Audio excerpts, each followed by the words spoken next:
পাটোয়ারি ভাই আর কত রক্ত ঝরলে সীমান্ত ক্লিনটা বদ্ধ হবে? এই জন্য হলো আগে যে সরকার আসবে এই ভারতের কাছে খত দিয়ে আসতে পারবে না। এই যে দুইটা চুড়ি, একটা লাল চুড়ি আর একটা সবুজ চুড়ি বসায় রাখতে হবে স্বরাষ্ট্রমন্ত্রী পররাষ্ট্রমন্ত্রীকে। এগুলো চুড়ি পরা বসায় না ছাড়া এগুলো কোনো উপায় নেই। এই ছেলেটার ভবিষ্যৎ কি? ও আবার প্রতিবন্ধী। স্যার মেয়েটাও প্রতিবন্ধী, এটা ওই মেয়েটাও প্রতিবন্ধী।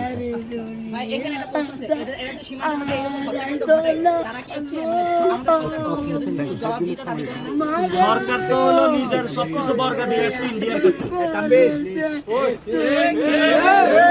সরকারের তো মেরুদণ্ড নাই, আছে থাকলে তো কড়া ভাষায় প্রতিবাদ করতো। আল্লাহ ভরসা আপা, আমরা আছি ইনশাআল্লাহ, থাকবো। আপনারা যারা আছেন এখানে সবাই ওনাদের আপনাদের হাতে দায়িত্ব দিয়ে গেলাম, আপনারা দায়িত্ব নিয়ে রাখবেন। ওনাদের কোনো অপরাধ আছে না? তাহলে আপনারা এখানে যারা ইয়াং জেনারেশন আছেন ওনারা দায়িত্ব নিতে পারবেন।